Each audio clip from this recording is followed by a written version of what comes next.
Chaque jour, Charles et Carole vous présentent la leçon de l'école du sabbat.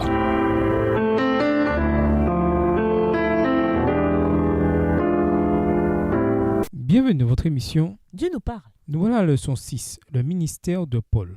Étude de la semaine, acte 9, les versets 32 à 43, acte 10, les versets 9 à 16, Éphésiens 2, les versets 11 à 19, acte 11, les versets 1 à 26, acte 12, les versets 1 à 18.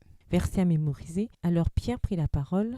En vérité, dit-il, je comprends que Dieu n'est pas partial, mais qu'en toute nation, celui qui le craint et pratique la justice est agréé de lui. Acte 10, les versets 34 et 35. Avec le départ de Paul pour Tarse, Pierre redevient le personnage principal du récit que fait Luc des premiers jours de l'Église chrétienne. Pierre est décrit comme ayant une sorte de ministère itinérant dans toute la Judée et les régions environnantes. Acte rapporte ici deux courts miracles, la guérison d'Énée et la résurrection de Tabitha, Dorcas, suivi par l'histoire de Corneille au chapitre 10. La conversion des gentils fut la question la plus controversée dans l'Église apostolique. Les discussions suite au baptême de Corneille furent loin de résoudre toutes les difficultés, mais l'effusion de l'Esprit qui rappelait ce qui était arrivé à la Pentecôte contribua à convaincre Pierre et les frères à Jérusalem que les bénédictions de l'Évangile n'étaient pas réservées aux Juifs. Pendant ce temps, l'Église à Antioche avait aussi déjà commencé à tendre la main aux gentils. La leçon de cette semaine évoque également la survenue d'une nouvelle persécution assez brève, cette fois sous le règne du roi Hérode, et son impact sur les apôtres qui avaient été épargnés par la persécution menée par Paul. Et nous vous laissons avec la pensée du jour. La lumière de la lune nous guide dans la nuit. Dans la leçon de cette semaine, nous voyons que c'est à Pierre que revint la charge de guider la jeune Église. Au revoir. Et à demain si Dieu veut.